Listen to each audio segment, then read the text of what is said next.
नमस्कार दोस्तों, स्वागत है आप सभी का हमारे YouTube चैनल के ऊपर। देखिए दोस्तों, बात करने वाले हैं भारत का जो अंतरिम बजट है, अंतरिम केंद्रीय बजट है 2019-20 में वो डिक्लेयर कर दिया गया है। उसकी कुछ मोस्ट इंपॉर्टेंट क्वेश्चन बनते हैं जो एक क्विज के माध्यम से अपन जो सारे क्वेश्चन है वो अंतरिम बजट के बारे में अपन सोल्व करेंगे। सारे क्वेश्चन आपके आने वाले एग्जाम के लिए इंपॉर्टेंट है।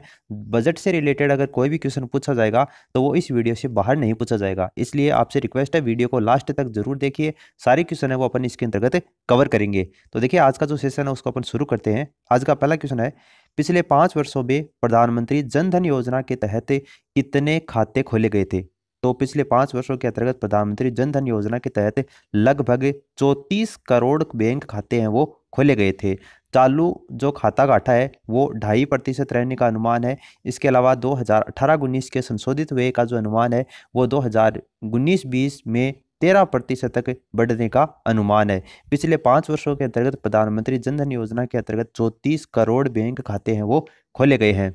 तो इसमें ऑप्शन सेकंड क्या होगा, इसका राइट आंसर होगा। नेक्स्ट क्वेश्चन आपको दे रखा है, वर्तमान के अंतर्गत जो भारतीय अर्थव्यवस्था है वो दुनिया की कौन सी बड़ी अर्थव्यवस्था है? तो देखिए, वर्तमान में जो भारतीय अर्थव्यवस्था है वो दुनिया की छठी सबसे बड़ी अर्थव्यवस्था है। दुनिया की छठी सबसे बड़ी अर्थव्यवस्था है वर्तमान में भारतीय अर्थव्यवस्था। देखिए, बात करें टैक्स के बारे में तो व्यक्तिगत जो करदाता है जिनकी कर योग्य आय 5 लाख रुपए तक है उनको अब टैक्स देने की जरूरत नहीं पड़ेगी। सरकार ने 5 लाख रुपए तक की आय के ऊपर छूट का प्रस्ताव है वो केंद्रीय बजट 2019-20 के अंतर्गत रखा है, जिसका अर्थ यह है कि 5 लाख रुपए तक की आय वाले जो करदाता हैं उनको करों का भुगतान करने के अंतर्गत छूट दी गई है। तो वर्तमान में भारतीय अर्थव्यवस्था है वो दुनिया की कौन से नंबर की अर्थव्यवस्था है? छठी सबसे बड़ी अर्थव्यवस्था है। फिर देखिए, नेक्स्ट क्वेश्चन आपको दे रखा है, बैंक और पोस्ट ऑफिस जमा के ऊपर टीडीएस थ्रेशोल्ड है उसको 10,000 रुपये से बढ़ाकर कितना कर दिया है? तो देखिए, 10,000 रुपये से बढ़ाकर 40,000 रुपये कर दिया है। वर्तमान में बैंक और पोस्ट ऑफिस जमा कर है उसके ऊपर टीडीएस जो थ्रेशोल्ड है उसको बढ़ाकर 10,000 से 40,000 रुपये कर दिया है। घर के किराए से संबंधित जो टैक्स है उसकी टीडीएस की जो सीमा है वो 1.8 लाख से बढ़ाकर 2.4 लाख रुपये कर दिया है। तो देखिए, घर के जो किराया है उससे संबंधित जो टीडीएस है उसको भी बढ़ा दिया गया है, 1.8 लाख से 2.4 लाख कर दिया है। कि बैंक और पोस्ट ऑफिस जमा कर है उसकी टीडीएस थ्रेशोल्ड है उसको 10,000 रुपये से बढ़ाकर कितना कर दिया है? 40,000 रुपये कर दिया है। फिर देखिए, नेक्स्ट क्वेश्चन आपको दे रखा है, ग्रेच्युटी की जो सीमा है उसको 10 लाख से बढ़ाकर कितना कर दिया है? तो देखिए, 10 लाख से बढ़ाकर ग्रेच्युटी की सीमा को 20 लाख रुपए कर दिया है। भारत सरकार ने ग्रेच्युटी की जो सीमा है उसको 10 लाख से बढ़ाकर कितना कर दिया है? 20 लाख रुपए कर दिया है। जो छोटे व्यवसाय हैं उसकी जीएसटी की छूट की बात करें तो 20 लाख से उसकी छूट की सीमा कितनी कर दी गई है? 40 लाख रुपए कर दी गई है। 50 लाख रुपए तक का जो टर्नओवर है उसके जो छोटे सेवा प्रदाता हैं उनके कंपोजिशन स्कीम का जो विकल्प है वो चूज कर सकते हैं और 18% के बजाय अब 6% जीएसटी का भुगतान है वो कर सकते हैं। तो जो छोटे बिजनेसमैन है उसके लिए भी ये इंपॉर्टेंट खबर है। इसके अलावा देखिए, जीएसटी की बात करें तो केंद्र सरकार के द्वारा राज्यों को जीएसटी का न्यूनतम 14% राजस्व है वो देना पड़ेगा। पहले 5 सालों के लिए 14% वार्षिक राजस्व वृद्धि के साथ में राज्य के जो राजस्व है उसमें सुधार हो रहा है। ग्रेच्युटी की जो सीमा है उसको 10 लाख से बढ़ाकर कितना कर दिया है? 20 लाख रुपए कर दिया है।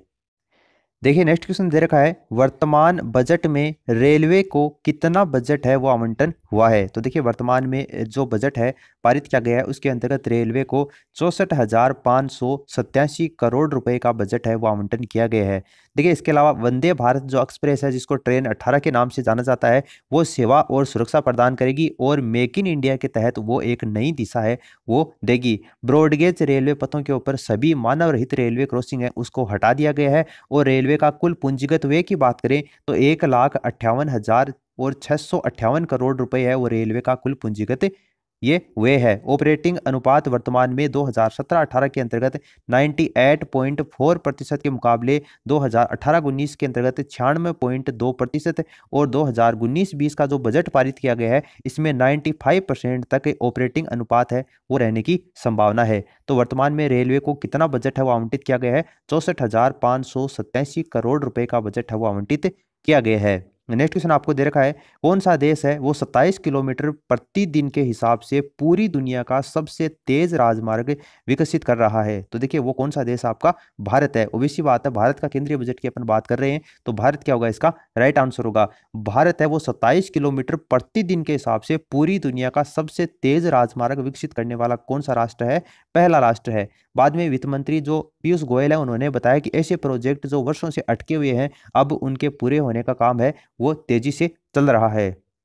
अब देखिए बात करते हैं योजनाओं से रिलेटेड कुछ मोस्ट इंपोर्टेंट क्वेश्चन बने हैं केंद्रीय बजट 2019-20 में, तो देखिए उनकी बात करते हैं। सरकार ने किसानों के लिए प्रधानमंत्री किसान सम्मान निधि योजना के तहत प्रतिवर्ष कितने रुपए का प्रावधान रखा है? तो देखिए इसके अंतर्गत कितने रुपए का प्रावधान रखा है? 6,000 रुपए का प्रावधान रखा है। सरकार ने किसानों के लिए प्रधानमंत्री किसान सम्मान योजना है उसकी घोषणा कर दी है। योजना का उद्देश्य यह रखा गया है कि ऐसे किसान जिनके पास में छोटे जोत की जमीन है, पूरे देश में 12.56 करोड़ सीमांत और छोटे किसान हैं जिनके पास में 2 हेक्टेयर यानी कि 5 एकड़ की भूमि है, उससे ही भी वो कम जोते हैं, उनको इस योजना का लाभ दिया जाएगा। ये जो बजट प्रावधान रखा गया है इसके अंतर्गत 75,360 करोड़ रुपए का प्रावधान है वो प्रधानमंत्री किसान सम्मान निधि योजना के अंतर्गत रखा गया है। इससे आय सहायता की जाएगी। इस योजना के अंतर्गत प्रति वर्ष 6,000 रुपए का देने के लिए प्रस्ताव है वो रखा गया है प्रधानमंत्री किसान सम्मान निधि योजना के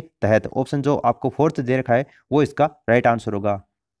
नेक्स्ट क्वेश्चन आपको दे रखा है प्रधानमंत्री श्रम योगी मनधन योजना के तहत कुल कितने करोड़ रुपए का प्रावधान रखा गया है? तो देखिए इसके अंतर्गत 500 करोड़ रुपए का प्रावधान रखा गया है। इस योजना के तहत 500 करोड़ का बजट है वो केंद्रीय बजट 2019-20 के अंतर्गत रखा गया है।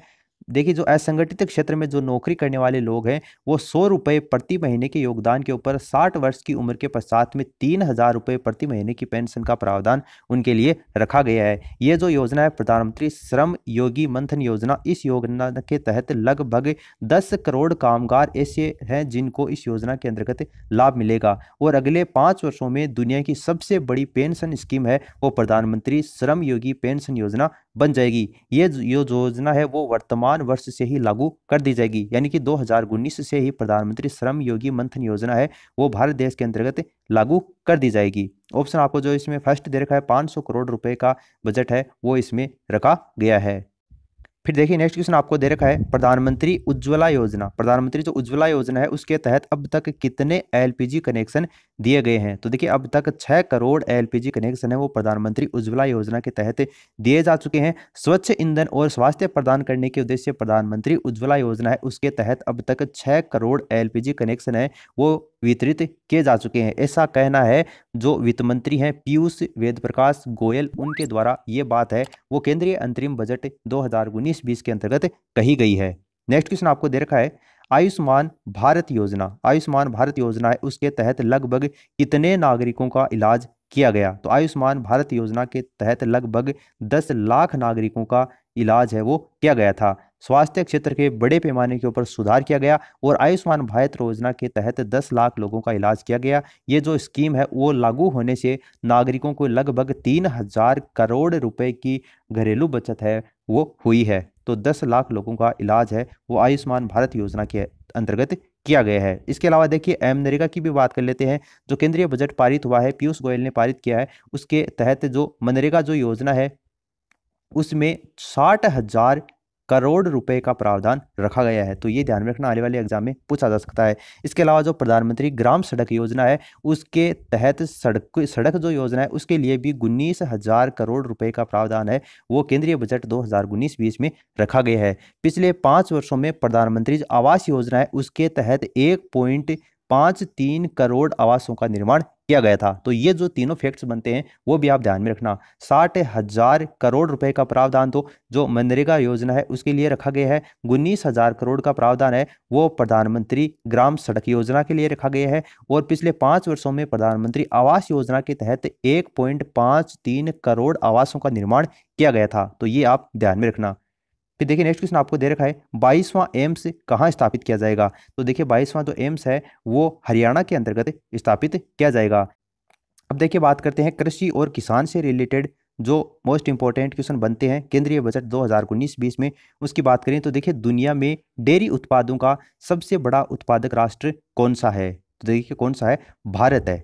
गोधन के स्थायी आनुवंशिक उन्नयन और गोधन के उत्पादन और उत्पादकता को बढ़ाने के लिए आवश्यक प्रावधानों की घोषणा है वो केंद्रीय बजट में की गई है। ये जो योजना है वो भारत में डेयरी उत्पादों का सबसे बड़ा उत्पादक राष्ट्र किसको बनाती है? भारत को बनाती है। भारत क्या होगा इस क्वेश्चन का राइट आंसर होगा। इसके अलावा देखिए नेक्स्ट क्वेश्चन आपको दे रखा है, राष्ट्रीय गोकुल मिशन योजना के अंतर्गत कितने रुपए का प्रावधान रखा गया है। राष्ट्रीय गोकुल मिशन योजना के तहत 750 करोड़ रुपए का प्रावधान रखा गया है। देखिए दरअसल इस योजना के अंतर्गत क्या होगा, जो स्वदेशी नस्ल की गाय हैं उनके विकास के साथ साथ में आनुवांशिक उन्नयन और उत्पादकता बढ़ाने, और जो गाय हैं उनके रोगों को उचित निदान देने से संबंधित जो दवाइयां हैं उनके वितरण का प्रावधान भी केंद्रीय बजट 2019-20 में राष्ट्रीय गोकुल मिशन योजना के तहत रखा गया है, जिसमें 750 करोड़ रुपए हैं वो पारित किए गए हैं। ऑप्शन जो आपको इसमें सेकंड दे रखा है वो इसका राइट आंसर होगा। नेक्स्ट क्वेश्चन आपको दे रखा है, सरकार अगले 5 वर्षों में कितने गांवों को डिजिटल गांव में परिवर्तित करने वाली है। तो सरकार आने वाले 5 वर्षों के अंतर्गत 1 लाख गांवों को डिजिटल गांव के अंतर्गत परिवर्तित करने वाली है। ऑप्शन जो आपको इसमें फर्स्ट दे रखा है वो इसका राइट आंसर होगा। उत्तर पूर्व के 58,166 करोड़ रुपए के प्रावधान के साथ में रिकॉर्ड आवंटन केंद्रीय बजट 2019-20 के अंतर्गत किया गया है। भारतीय सिनेमेटोग्राफी एक्ट में एंटी केमफोर्ड नियमों की जोड़ा जाएगा, ताकि बॉलीवुड जो फिल्म है उसके अंतर्गत पायरेसी को रोका जा सके। इसके अलावा मनोरंजन उद्योग को बढ़ावा देने के उद्देश्य से जो भारतीय फिल्मकार हैं उसके लिए सिंगल विंडो क्लियरेंस की व्यवस्था भी केंद्रीय बजट 2019-20 के अंतर्गत की गई है। तो केंद्रीय बजट 2019-20 से रिलेटेड जो भी मोस्ट इंपॉर्टेंट करंट अफेयर्स बने हैं उनको सारे क्वेश्चन को अपन ने कवर कर लिया है। इससे बाहर आपको कुछ भी नहीं पूछा जाएगा। तो उम्मीद है आपको वीडियो अच्छा लगा है तो इसे लाइक कीजिए, अपने दोस्तों के साथ में शेयर जरूर कर दीजिए, ताकि सभी को अपनी स्टडी के अंतर्गत बेनिफिट मिल सके।